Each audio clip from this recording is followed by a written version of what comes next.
Yesterday in the Old Dominion, voters took to the polls in primary day, and there were some important races, as we discussed yesterday.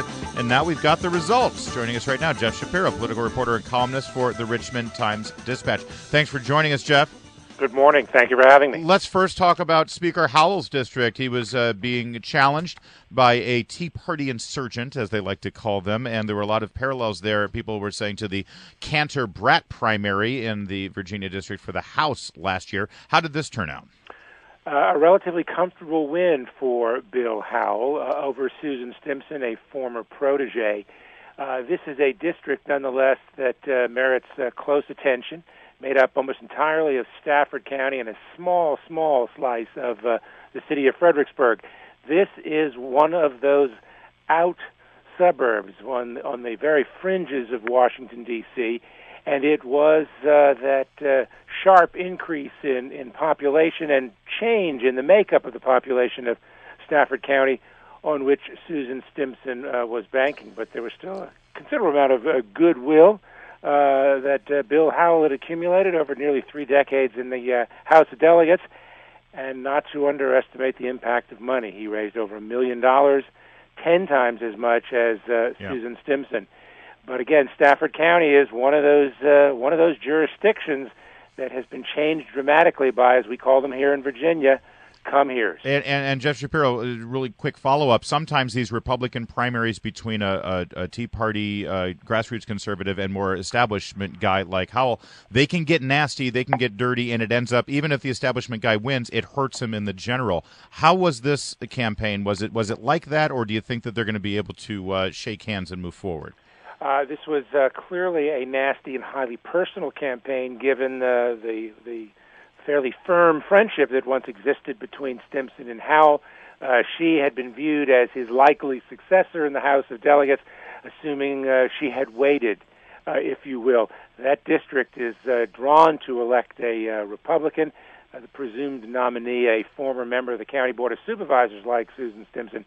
Candy Hilliard isn't expected to have a particularly easy time with Bill Howell. All right, so are there any themes that you're drawing as you look at all of these primaries, Democratic and Republican? In many cases, the primary really was the election. Any themes that are developing as you look at the results? I guess you make the point that the primary is tantamount to election. Certainly that was the long history in Virginia when it was a one-party conservative Democratic state. Interesting, today is the anniversary of the birth of that great political boss. I guess some wouldn't consider him such a great political boss, but one who really changed Virginia's direction, Harry Byrd Sr. The takeaway on this, these primaries, turnout. There was a fairly robust turnout up in the upper corner of the valley, where a Tea Party one-termer, a guy by the name of Mark Berg, was defeated by a centrist businessman. That was sort of a surprise to have knocked off someone from the right with someone from the middle.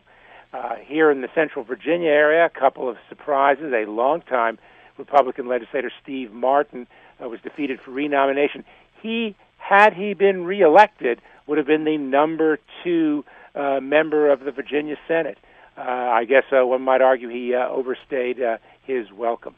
But the big story going forward, of course, is going to be, can the Democrats take back the Virginia Senate in November and give Terry McAuliffe, the state's Democratic governor, some additional legislative traction for the downhill side of his term? And close to home here in the Washington area, the mayor's race in Alexandria was kind of a hotly contested one. Did you follow that? Not very much, but it is clearly a sign that a place like Alexandria, politics churn just like the population does. A race again back to the fringes of the Washington suburbs in Prince William County. McPike was nominated for the open state Senate seat of Chuck Colgan, state's longest-serving senator. This is a must-win for the Democrats in the November election. The turnout in that district, however, was abysmal, about 3%. That would be a very troubling sign for the Democrats. And taking it back to the Statehouse there, did the governor get involved in any of these primary battles, or did he sort of stay hands-off while Democrats were fighting amongst themselves? Terry McAuliffe, as a former Democratic national chairman, one who's a highly transactional and very technically minded political operative, was very involved in a number of these campaigns. An open Senate seat in the Richmond suburbs. The governor committed his name, his prestige, his apparatus, and his money to a guy by the name of Dan Gecker, who's a member of the Chesterfield County Board of Supervisors.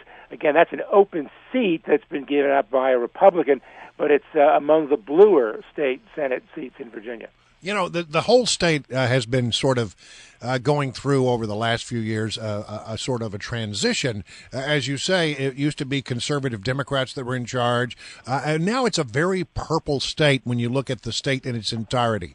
And I'm curious about the trend. Is it going more bluish purple or more reddish purple from your vantage point?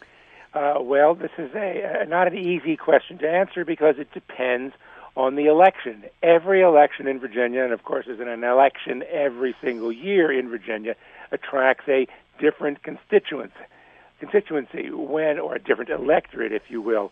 When there are presidential elections and gubernatorial elections, the turnouts tend to be higher, the electorate more moderate, ergo more large D Democratic. But in a lot of these local elections, particularly in local elections in which the results are somewhat manipulated by legislative gerrymandering, the results can be very Republican. All right, and Jeff Shapiro, one last thing. Were there any? Were most of the issues in these primaries local issues, either district level or state level, or did some of the more national issues come in as they often do in these elections in Virginia? You know, the issues like Obamacare, Affordable Care Act, whether Virginia sets up an exchange, LGBT issues. Yeah, well, actually, it's a little bit of both, and the reason it's a little bit of both is because as Virginia's population becomes dominated by, again, those come-heres.